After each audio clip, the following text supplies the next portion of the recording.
Buenos días, amigas, amigos. Estamos iniciando este martes 6 de abril. Bueno, ya es casi se termina la campaña. Los candidatos van sumando adhesiones, hay encuentros. El señor economista Arauz ya cuenta con el respaldo de Abdalá Bucarán, de Delfín Quispe, del señor Vargas, del señor Romero. El señor Lazo cuenta en cambio con el señor Hervas, la señora Cedeño, doña Virna Cedeño y otros sectores también. Algunas de las cámaras han recibido a los dos candidatos.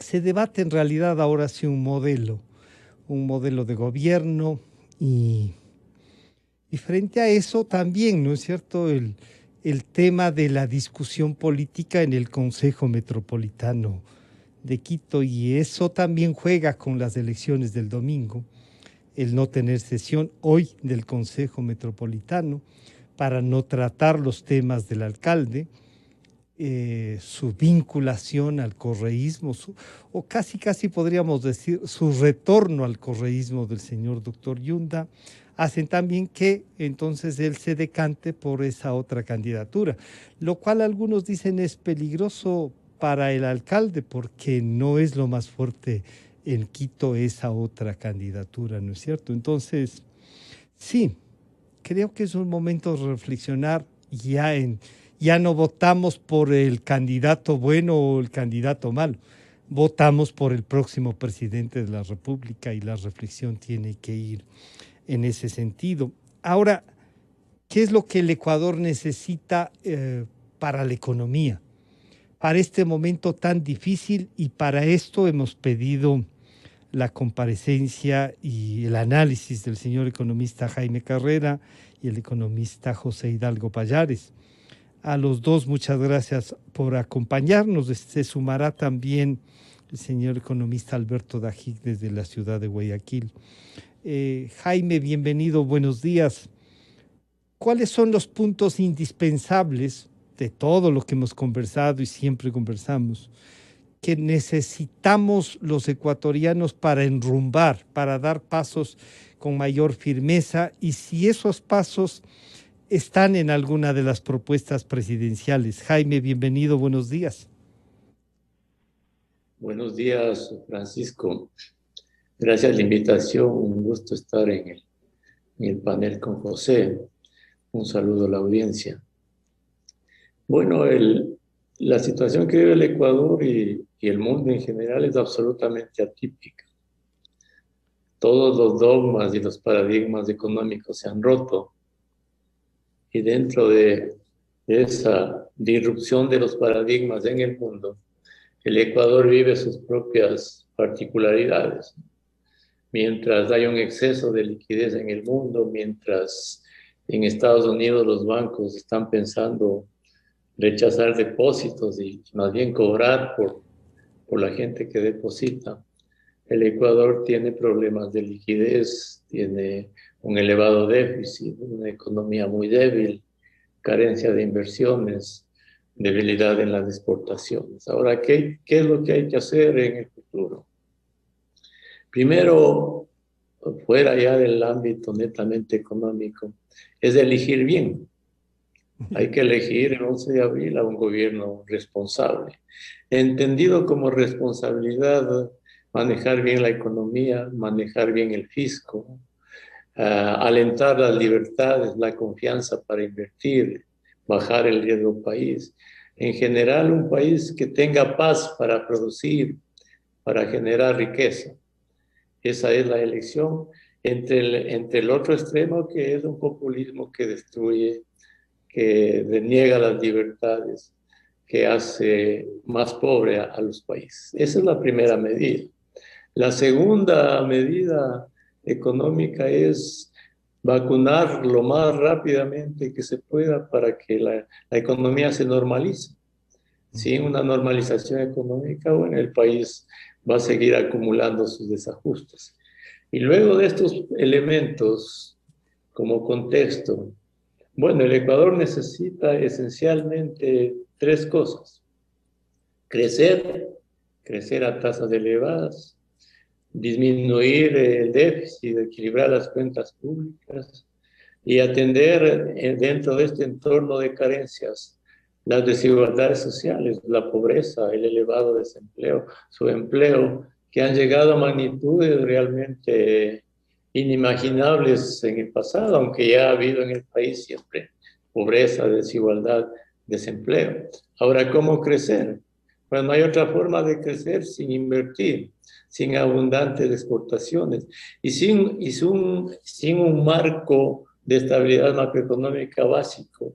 Y dentro de este marco de estabilidad macroeconómica, la dolarización, las cuentas públicas en orden, con equilibrios fiscales, si es posible, superávit, con un entorno de apertura hacia la inversión extranjera, hacia la exportación, que es fundamental, y un entorno de confianza interna para invertir, de generar un ambiente de certidumbre, de estabilidad fiscal, de estabilidad tributaria, de estabilidad macroeconómica. Y dentro de ese entorno de crecimiento, de estabilidad fiscal, de estabilidad macroeconómica, privilegiar la atención a los más necesitados, la generación de empleo, atacar la pobreza dentro de las carencias que existen, privilegiar bajo todos aspectos de la política económica y fiscal la atención a los pobres. Tiene que cambiarse el relato en el país, Francisco, cambiar ese discurso de décadas de pedirle al Estado siempre, de generar déficit, de oponerse a todas las reformas para crecer, para bajar los riesgos. El Ecuador tiene que cambiar su discurso, tiene que haber otra forma de percibir el desarrollo del país. Si en décadas no hemos progresado y tenemos un ingreso por habitante de apenas $500 al mes, no podemos con ese ingreso tener un país parecido a Dinamarca o a Chile o a Estados Unidos o a Uruguay, no. Pero ahí El Ecuador Jaime, esencialmente tiene que crecer. sí, el diagnóstico y lo que ustedes han dicho se choca y lo que Jaime Carrera nos dice, los paradigmas han cambiado también.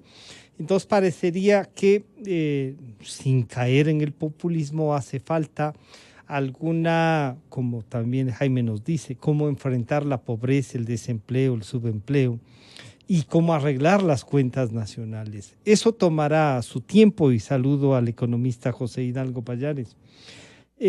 Jaime nos plantea entonces un encuentro entre la responsabilidad y el populismo, pero mucha gente dirá el populismo nos plantea una especie de boya para el momento en que nos estamos ahogando y entonces la pobreza pasa a ser una prioridad y es desde la economía, porque a veces eso no se termina de entender, que es desde la economía donde podemos echarle la boya a la pobreza para que no sean los subsidios los que garanticen tener pobres.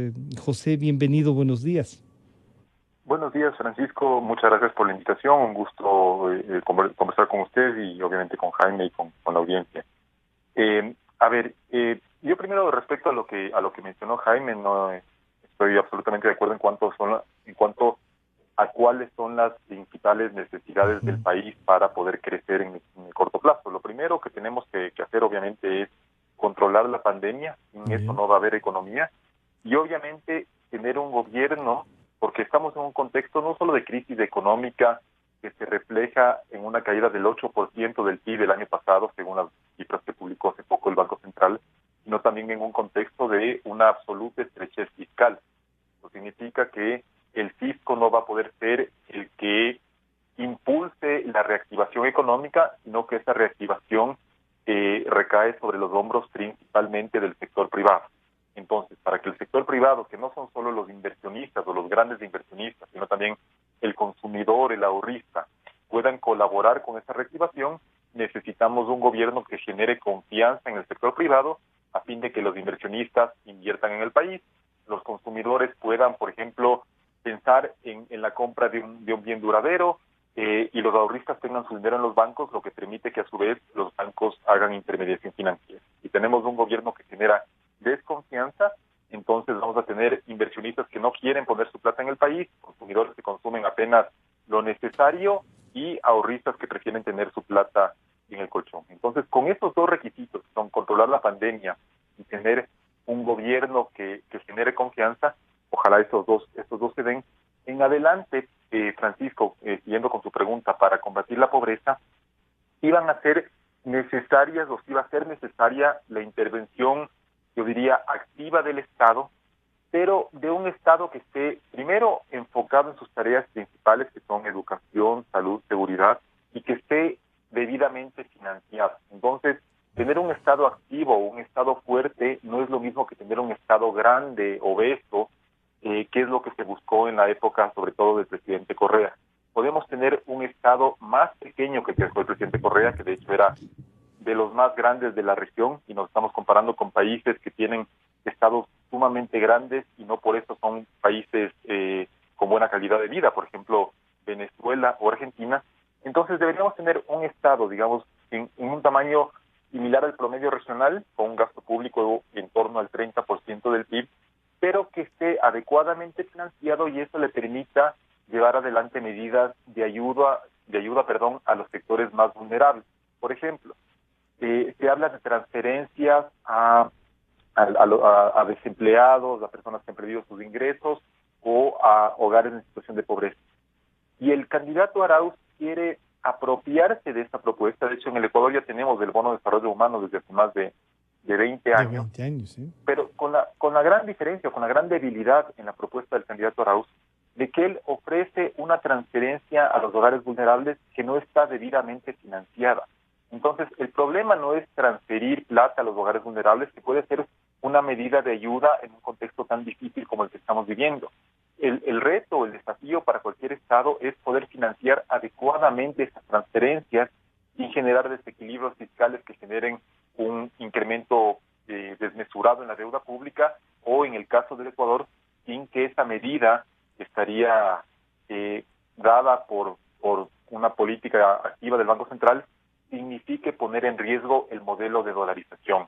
Entonces, obviamente, como usted bien señala, y como Jaime también ha mencionado, ya estamos en un momento en que no cualquier política pública desde el Estado destinada a ayudar a los sectores más vulnerables puede ser calificada como populista. Obviamente, los paradigmas, como usted bien señala, han cambiado, pero el desafío principal está en que las medidas o los subsidios, por ejemplo, que lleva adelante el Estado, sean temporales, estén bien dirigidos a un sector específico de la población y principalmente que cuente con un financiamiento adecuado para que estas políticas no generen desequilibrios fiscales o no pongan en riesgo la dolarización.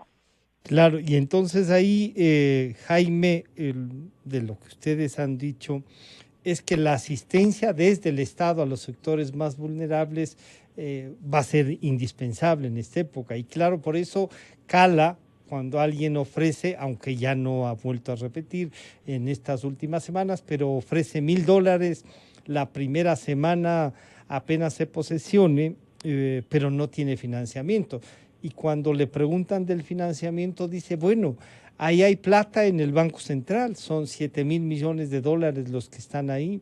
Esa plata tiene que servir para el desarrollo del Ecuador, para enfrentar la pobreza. Y lo que José nos recuerda es que si tenemos un subsidio de 20 años, entonces algo tampoco está funcionando en ese subsidio. Y algunos dicen, no es el subsidio, es en general el manejo de los 14 años del país, que es el que ha obligado a mantener eso y ahora a enfrentar más. Este rompimiento, Jaime, de los paradigmas, como tú dices, nos obliga entonces a repensar la economía también y la medición de la pobreza también. Sí, nos obliga, Francisco, a cambiar las conductas que no nos han llevado al desarrollo, porque es evidente que en los últimos 40, 50 años el Ecuador no ha hecho las cosas bien, salvo periodos coyunturales, pero el Ecuador en 40 años siempre ha tenido déficits, siempre se ha endeudado y no ha pagado las deudas. La inversión extranjera directa ha sido escasa, no ha tenido un entorno de estabilidad macroeconómica de largo plazo que aliente el desarrollo. Entonces hay que cambiar la forma de pensar en el Ecuador. No hay manera, no hay manera de que haya menos pobres sin un país que genere riqueza. No hay forma. Y para generar riqueza se necesita un entorno de confianza, de estabilidad. Y la estabilidad macroeconómica es esencial.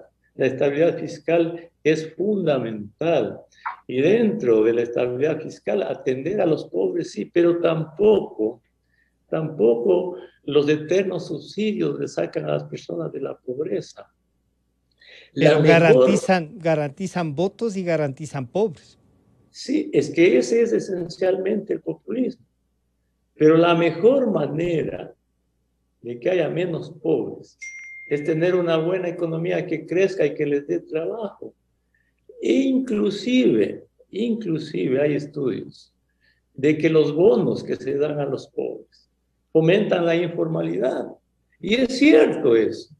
O sea, uno se le puede dar bonos a los pobres, pero tiene que haber un entorno que en el tiempo les permita a esos pobres emprender, trabajar y dejar de percibir los subsidios. Pero esencialmente, el Ecuador tiene que generar un entorno para crecer y crecer a tasas del 5, del 6, del 7%. Y para eso se necesitan inversiones. El año anterior, la inversión en el conjunto de la economía cayó a 20.000 millones de dólares. Se perdieron como 6.000 millones de inversión. El Ecuador en el futuro para crecer necesita inversiones de al menos 30.000 millones de dólares. Y esencialmente inversión privada interna y externa. Es que no es posible que queramos un país de jauja como Dinamarca, como otros países, produciendo $500 al mes. No, Chile produce 3 veces de lo que produce el Ecuador y la situación de Chile es muy diferente a la del Ecuador. Entonces, los paradigmas que hay que cambiar son esos. Entender que para que haya menos pobres, para que haya más trabajo la gente, necesitamos crecer en un entorno de confianza para la inversión, para que todos los ecuatorianos podamos exportar, ser emprendedores. Y no solo el emprendedor, el de la gran empresa, es el emprendedor el que vende helados, es el emprendedor el que pone su tienda para vender, pero todos ellos necesitan un entorno de confianza, de seguridad, de certeza, de democracia, de libertad. Y ahí Sin vienen esos los, requisitos, y ahí aquí no va a haber vienen, menos pobres. claro. Y ahí, Jaime, vienen lo que suelen decir, hay intangibles que no se pueden cuantificar económicamente, pero que ayudan a un desarrollo. Voy a saludar, se incorpora a este diálogo el señor economista Alberto Dajig, que es vicepresidente de la República. Economista Dajig, estamos con el economista Jaime Carrera y el economista José Hidalgo Payares. Y bueno, y la pregunta que decíamos es, ¿qué es lo que el Ecuador necesita? Tanto Jaime como José nos han hablado del entorno, nos han hecho hincapié en el tema de la pobreza, de los subsidios. Y en este debate, las dos candidaturas que se ven ahora sí claramente, dos modelos de país que queremos, se encuentran con que hay que dar una respuesta inmediata a la pobreza. Y la pobreza sumada al mayor desempleo, mayor subempleo. Jaime decía incluso el costo del dinero aquí es distinto a lo que en otros países está pasando. Hay plata, pero en otros países parece que incluso les quieren cobrar por tener la plata, no pagarles. Entonces, ahí hay que dar unos pasos primeros. Si bien el diagnóstico de Jaime y de José nos dejan ver la grave crisis, esos primeros pasos para consolidar los requisitos que Jaime y José nos han planteado, economista Dajig, deben tener algo de base, ¿no? ¿Cuál es su criterio frente a esto? Bienvenido, buenos días. Buenos días y un saludo a tan queridos amigos, a José y a Jaime. Oí la última parte de la intervención de Jaime. No tengo que escuchar a José para saber lo que ha dicho. sé cómo piensan y son dos de las personas más valiosas que tiene el Ecuador en materia de análisis económico y entendimiento de la economía. Francisco, el principal problema que tiene el Ecuador es que al día siguiente de que un presidente se posesione en el Ecuador, tiene que explicarle al país que la gravedad de los problemas que tiene el Ecuador requiere de un esfuerzo sostenido, coherente, de por lo menos 30 años.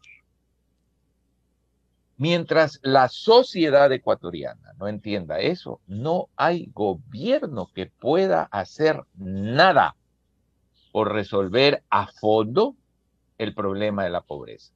Y no resolver, iniciar el camino para resolver la pobreza. Quiero tomar el caso de la China, país cuyo sistema político es abominable, cuya falta de libertades es condenable, cuya ausencia de democracia es aterrorizante, cuya violación de los derechos humanos es permanente e inaceptable, cuya actitud imperialista es absolutamente inaceptable. Pero vamos a ver qué han hecho con la economía. Han sacado, Francisco, a 700 millones de personas de la pobreza.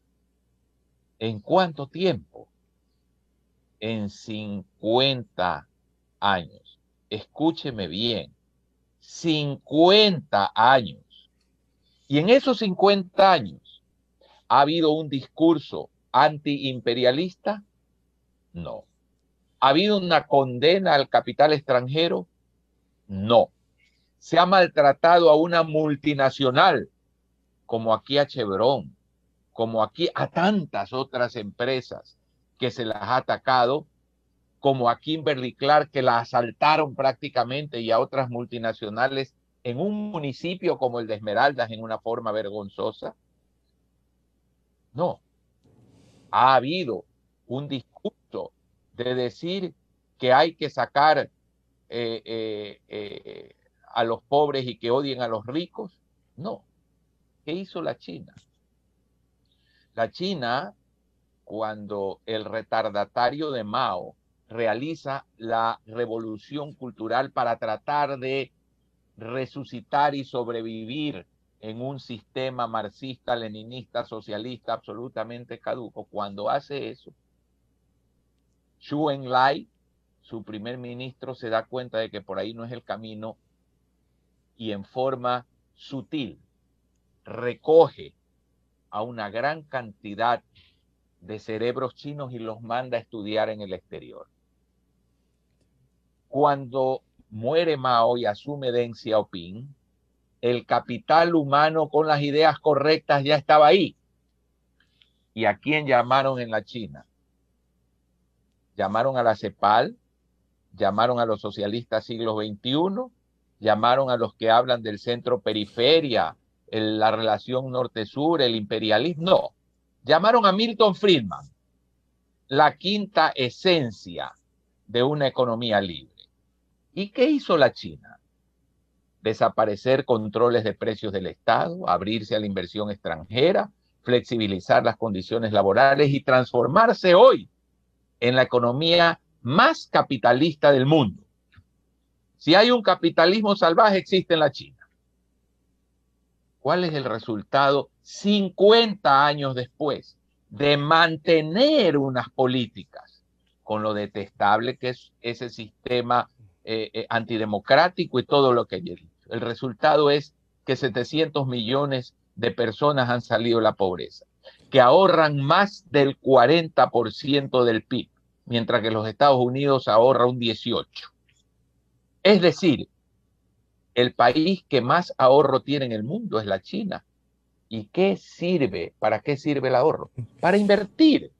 Reinvierten, crecen más, generan más producción, más ahorro y tienen entonces recursos para prácticamente comprarse a estos países y transformarlos en Y colonias. como, claro, como nos, Se puede entonces, como nos han planteado, pero como ha ahí, sucedido, Francisco, pero en el Ecuador. ahí hay una cosa economista de aquí. También la China ha generado nuevos millonarios y multimillonarios en el mundo, con lo cual aquello ¿Y de ha que... oído usted, Sí, sí, sí. ha oído usted que el gobierno comunista ataca a esos millonarios? ¿Ha oído usted que un político en la China diga al banco del barrio vamos a hacer que los que están ahí le pongan el seguro social y no sé qué y no sé cuánto? Es decir, que se personalice con algún millonario.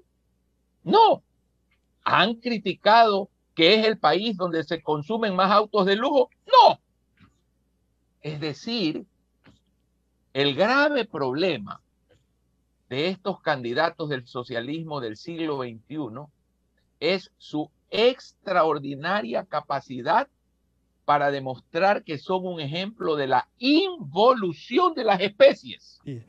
no de la evolución de las especies. Pero claro, Involucionan hacia un pasado oscuro. pero ahí hay una cosa y quiero ir donde José Hidalgo decirle, tan claro el ejemplo que nos acaba de poner Alberto de aquí, como esa voluntad de dar pasos que nos plantea casi siempre Jaime, dice, oigan, algún rato alguien tiene que escuchar y avanzar. Y los estudios que ustedes hacen, José, que nos plantean estos retos, pero como que el discurso, acabamos de escuchar a un político y a un político, ¿no? Diciéndonos, oigan, aquí hay un modelo y hagamos. ¿Cómo entonces conseguir que el discurso de la economía, José, sea más digerible con las desesperaciones de esta inmensa mayoría que tiene dificultades en el Ecuador, en América Latina en general, y que ese discurso populista y que nos lleva a pensar y a enfrentarnos no sea el que más éxito tiene, José? ¿Se puede construir un discurso que vaya encaminado con lo que ustedes tres nos han dicho, José? Bueno, Francisco, yo creo que es un desafío enorme, ¿no? Porque obviamente para un sector amplio de la población que atraviesa una situación sumamente difícil, que está en condición de pobreza o con riesgo en caer en esta situación, pedirle paciencia a fin de que la economía pueda entrar en una senda sostenible, con generación de empleo, que como bien señaló Jaime, es la única manera en el largo plazo para sacar a la gente de la pobreza, es un desafío importante. Y por eso es que en este proceso en el cual esperamos que el Ecuador pueda convertirse en un país que atraiga inversión extranjera directa en montos muchísimo mayores a los que ha recibido en los últimos años, que ha estado por debajo del 1% del PIB, en un país en el cual los propios empresarios ecuatorianos sientan confianza, los ahorristas estén seguros de que su dinero no va a ser tocado. Entonces, en este proceso, yo sí considero importante algunas medidas de ayuda que vengan desde el fisco hacia los sectores más vulnerables, pero insisto, tienen que ser en medidas adecuadamente focalizadas, temporales y sobre todo adecuadamente financiadas.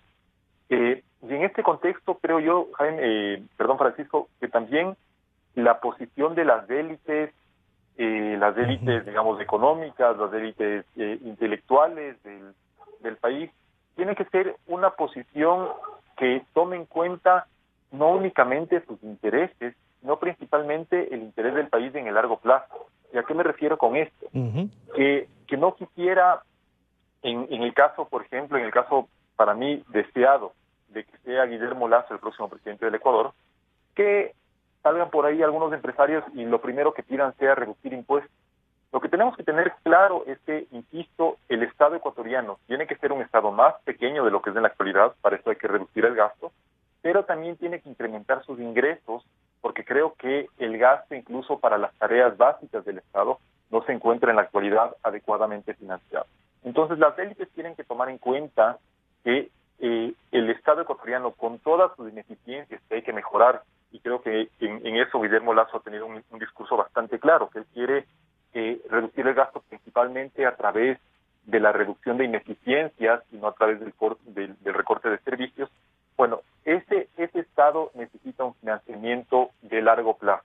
y este financiamiento de largo plazo, en un contexto en el cual el petróleo va a dejar de ser cada vez más importante, o va a empezar a ser cada vez menos importante para los mercados internacionales, tiene que venir necesariamente de los impuestos, de una estructura tributaria sencilla que elimine distorsiones, por ejemplo, como el impuesto a la salida de divisas, que sea progresiva, es decir, que los que más tienen más paguen, y que permita financiar al fisco. Entonces, es importantísimo, Francisco, creo yo, que las élites también pongan un poco de su parte, en el sentido de que no esperen únicamente ayudas del Estado o reducciones tributarias, sino que, sabiendo que somos un país y una región en general, América Latina, altamente desigual, es importante incluso para la propia sostenibilidad del sistema democrático ir reduciendo esas inequidades, y eso no significa bajo ningún contexto, y estoy totalmente de acuerdo con Alberto,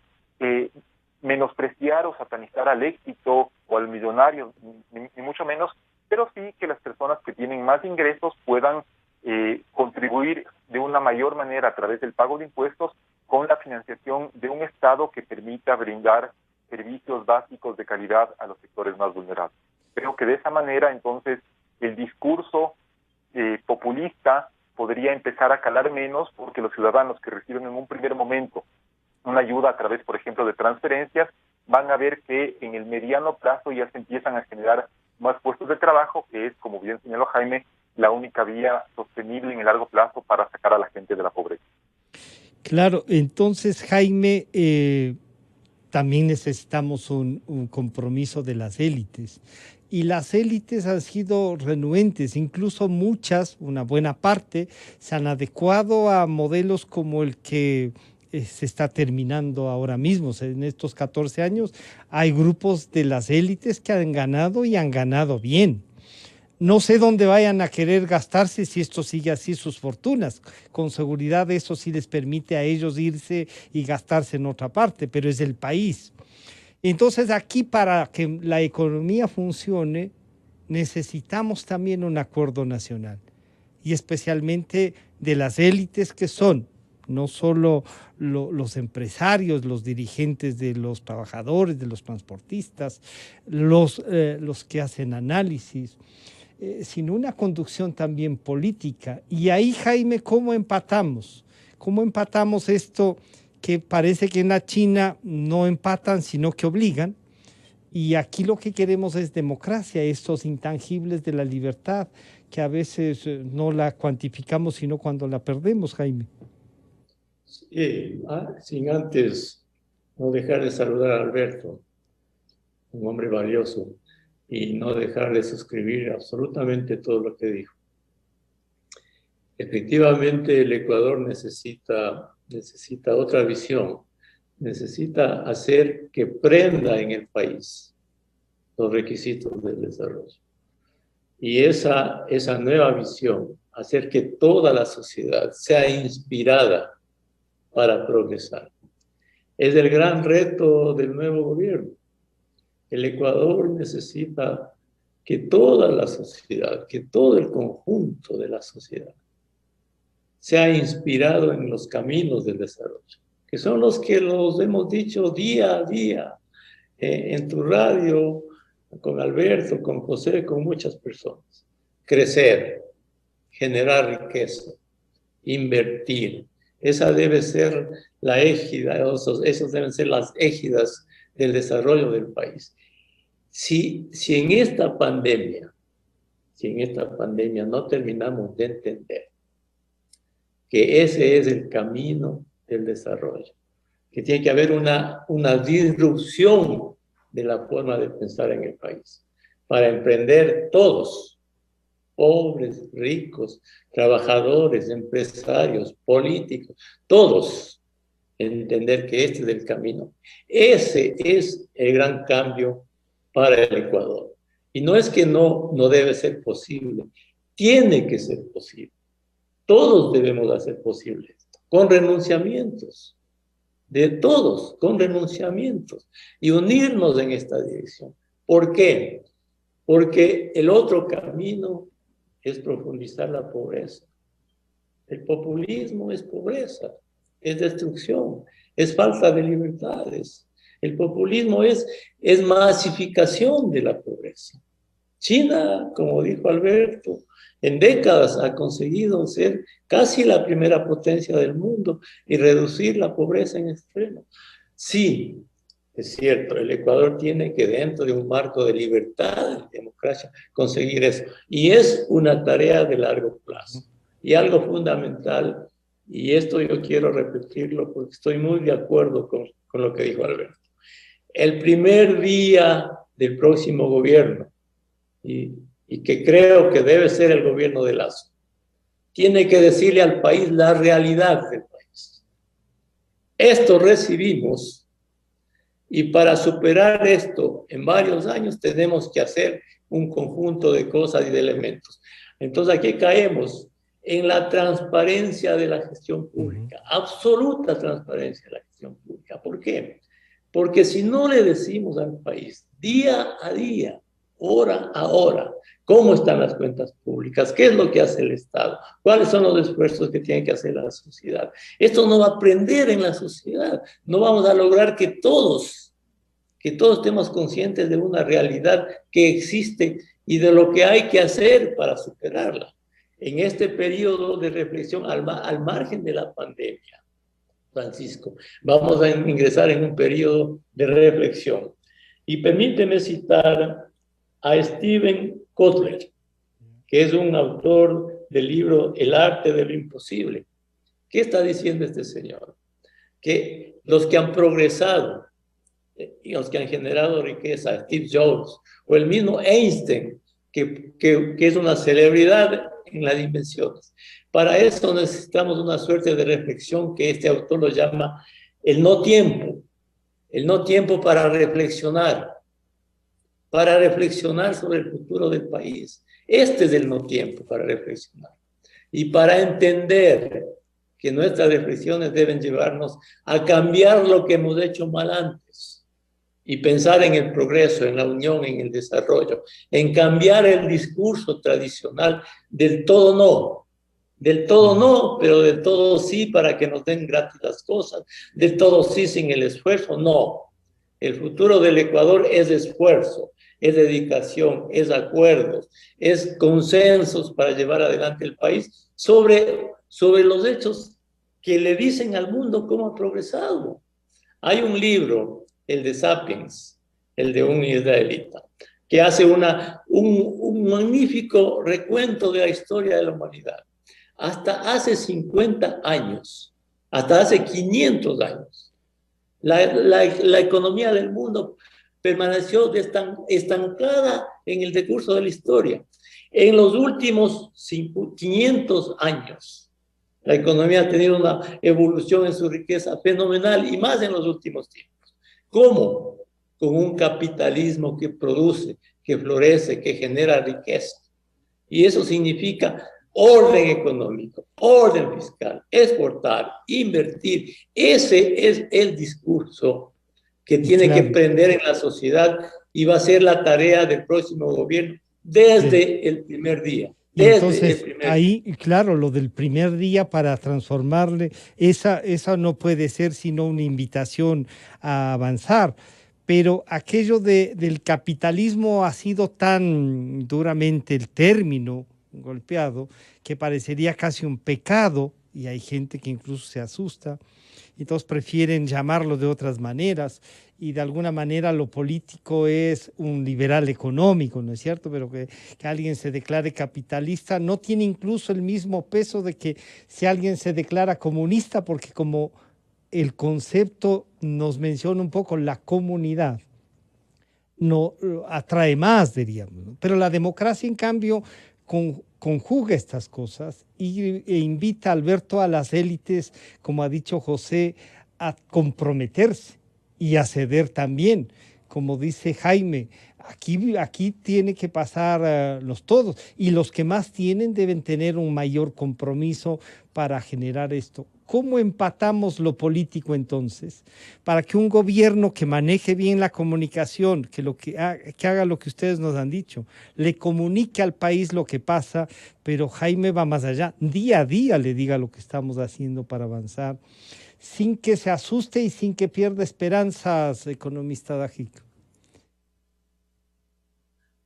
Francisco, quiero explicar que cuando Jaime usa el término capitalismo, no es el capitalismo salvaje en el cual ni él, ni José, ni yo creemos.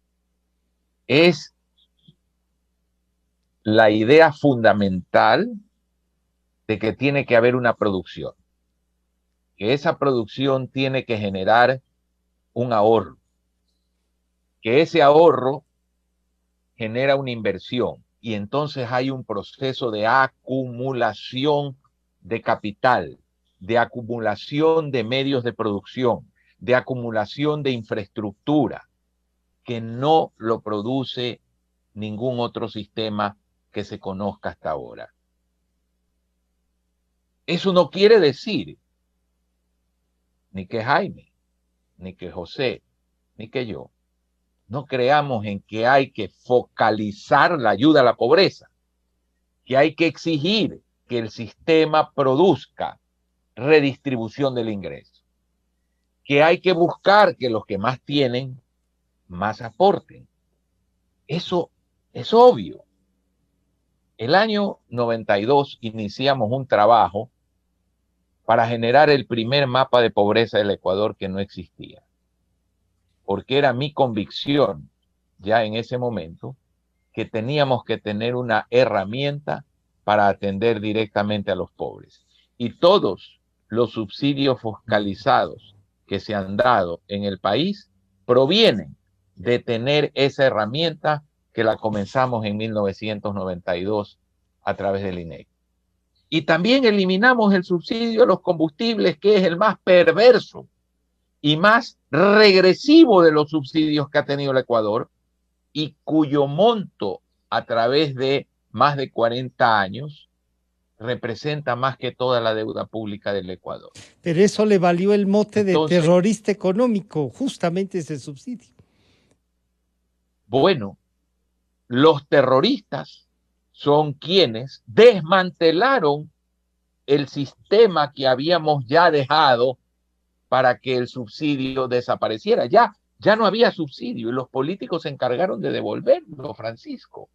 ¿Cuánta plata le ha costado esto al Ecuador? Que es plata de los pobres. Porque si ese subsidio, que ha sido, dependiendo de cómo uno lo calcule, de 80 a 100 mil millones de dólares, vámonos a la parte baja, 80 mil. Si ese subsidio hubiese sido a los pobres, no deberían haber pobres. Pues. Porque caráspita, semejante cantidad de plata. Entonces, aquí de lo que se trata es precisamente en lo político de entender, Francisco, que la labor de un presidente tiene dos vertientes fundamentales. Una es un conductor espiritual de la nación y dos es el jefe de la administración del Estado. Lo segundo, óigame lo que le voy a decir, es menos importante que lo primero, porque usted, si tiene buenos ministros, el Estado se administra bien. Para eso son los ministros encargados de tareas, pero la conducción espiritual de una nación, el rumbo, la dirección hacia dónde hay que ir, solo la puede dar el presidente. Y eso es lo que yo confío que el próximo presidente entienda. Saber cómo comunicarle al Ecuador un cambio radical de rumbo, de mentalidad, de forma de ver las cosas y esperar el futuro y lograr los consensos para que se pueda hacer esto en el Ecuador. José, y les voy a pedir entonces a los tres en esta ronda que sí encontremos entonces estas diferencias y en esto que Jaime decía, esto es una reflexión y esto es, hay que pensarlo bien. Sí hay este momento muy claras diferencias entre las dos opciones de presidente de la República que tenemos. las propuestas que han ido desde un populismo así desenfadado, que luego se han frenado, el descubrimiento de que aquel que decía que el gobierno de Moreno era de traidores y ha estado en ese gobierno y recibe unos recursos económicos para entrar en campaña, en definitiva, en plena pandemia. Sí hay unas diferencias. El Ecuador, José, debería entonces, y les pido a los tres que reflexionen cómo debe decantarse para buscar al nuevo presidente. José, con lo que ustedes han dicho, hay una salida para el Ecuador y esa salida, que no es fácil y que habrá que trabajarla en conjunto, debe tener una propuesta política también. Y esa nos la jugamos el día domingo con compromisos o sin compromisos. Hay gente que dice, no, ninguno de los dos me convence. Y claro, me hago a un lado. Y hacerse un lado tampoco es una solución. José, esta reflexión entre lo económico y lo político para tomarla en cuenta el domingo. Sí, gracias, Francisco. Bueno, yo diría primero que lo fundamental para el Ecuador que se juega en este domingo es la sostenibilidad del sistema democrático, más allá de las enormes diferencias que hay en los planteamientos económicos de los dos candidatos, que el candidato Arauz ha tratado de moderar un poco en las últimas semanas, pero que un artículo escrito por él y reseñado por Walter Spurrier hace pocos días muestra lo que son las verdaderas intenciones, como justamente se titula el artículo de Walter, ¿sí? Que tiene el candidato Arauz en torno a la dolarización, al comercio exterior, al manejo económico y político, a la a imponer una ideología a las Fuerzas Armadas. Entonces yo diría que lo principal que nos estamos jugando es la sostenibilidad del sistema democrático. Usted bien ha señalado, Francisco, que para cualquiera de los dos que resulte ganador, la situación económica es una situación sumamente complicada y salir de esta no va a resultar fácil para ninguno. Pero yo creo que la principal diferencia entonces está en que con el candidato Lasso, que yo ya he dicho públicamente, yo espero que él sea el ganador, sobre todo, más allá de que incluso con él también puedo tener algunas diferencias en cuanto a sus planteamientos económicos, pero creo que el sistema democrático está garantizado, que quienes salgamos a criticar los que toman alguna mala decisión podamos hacerlo en libertad y no nos veamos perseguidos o encarcelados como ocurrió en el gobierno de Rafael Correa, y sobre todo que de aquí a 4 años podamos tener nuevamente otra vez elecciones libres en las cuales queramos ver si queremos seguir con el mismo modelo que hayamos tenido con el próximo gobierno o si queremos cambiar de modelo. Entonces eso es lo principal. Y respecto al esquema económico, yo insisto, Francisco, en esto que mencioné en la primera intervención. Para que la economía ecuatoriana se reactive, la principal tarea va a ser controlar la pandemia. Pero más allá de ese control de la pandemia, la reactivación va a recaer principalmente en el sector privado. Y creo que el candidato Arauz no genera ninguna certidumbre en el sector privado, ni en inversionistas, ni en ahorristas, ni en consumidores.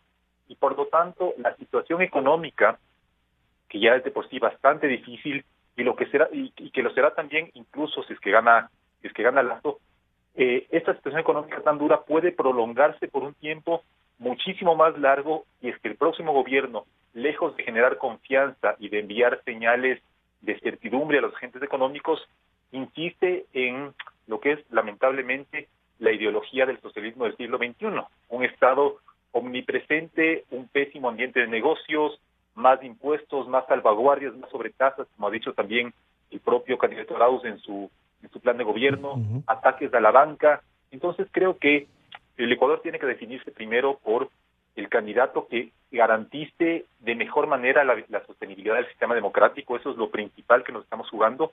Y en segunda instancia, el candidato que permita pensar en una recuperación económica no tan prolongada, sino que ojalá, en el mejor de los casos, empiece este mismo o a más tardar el próximo año.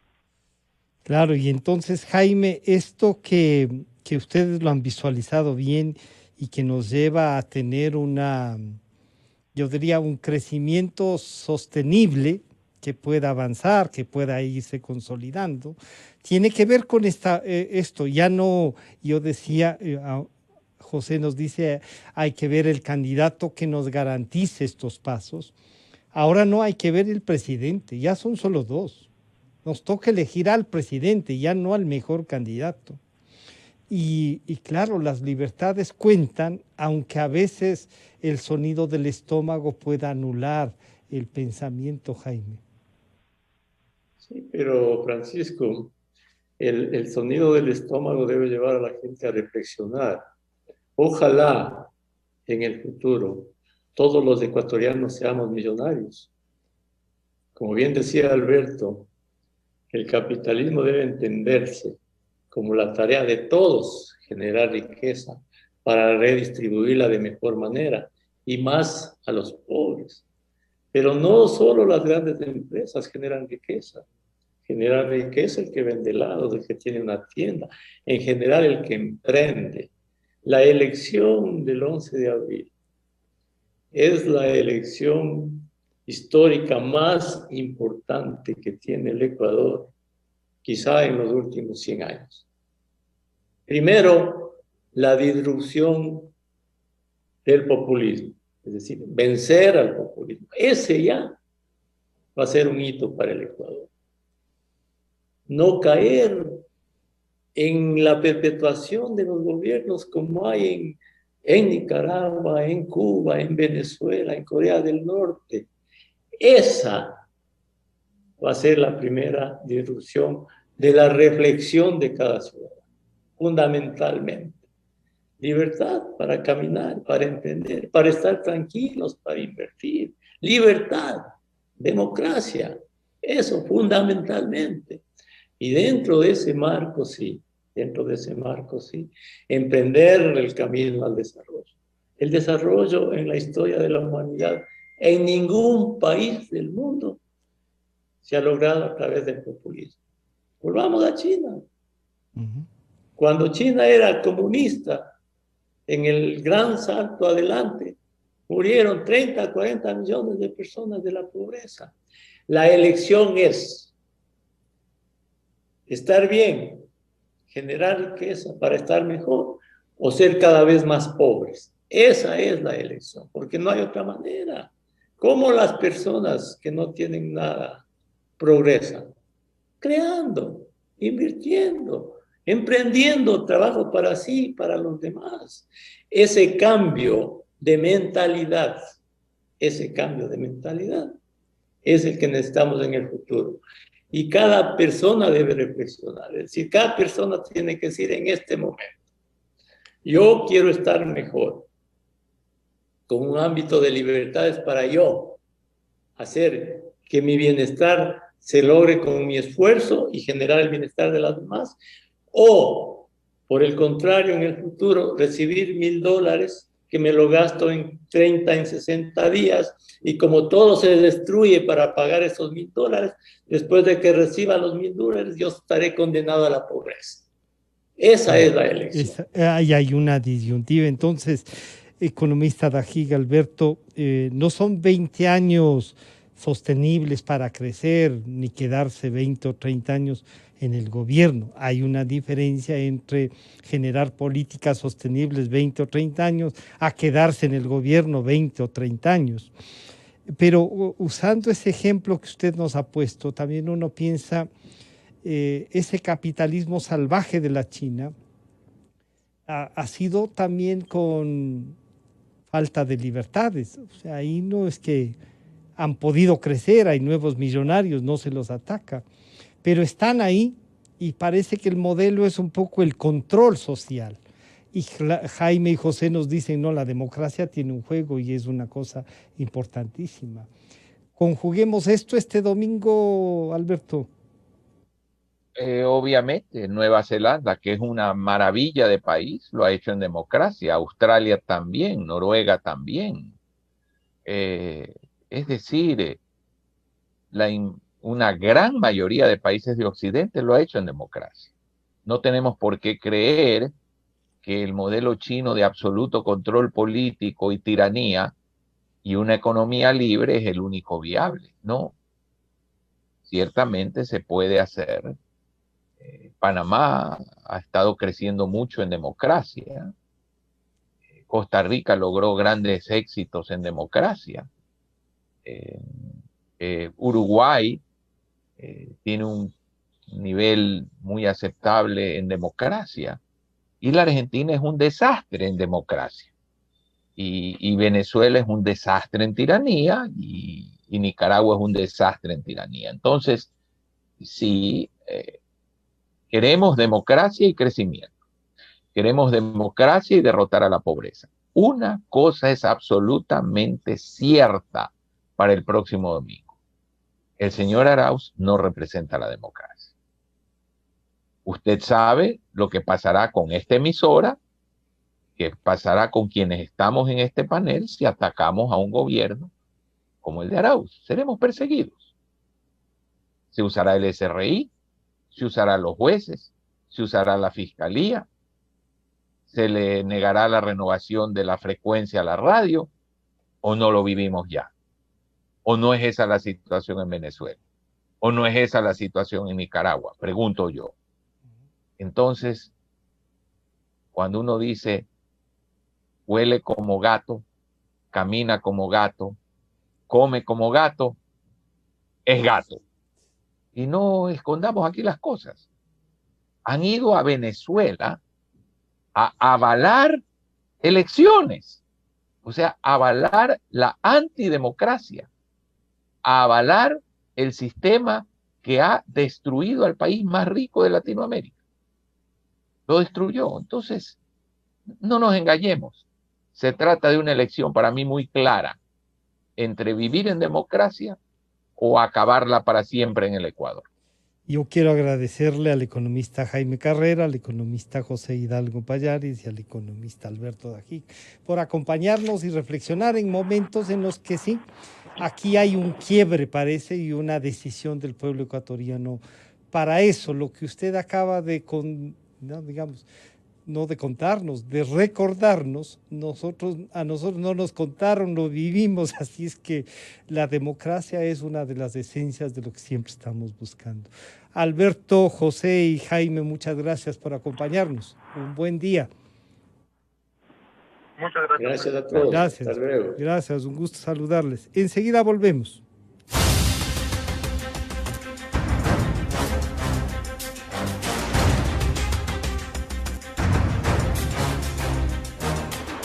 La revista de opinión Democracia agradece a las siguientes marcas.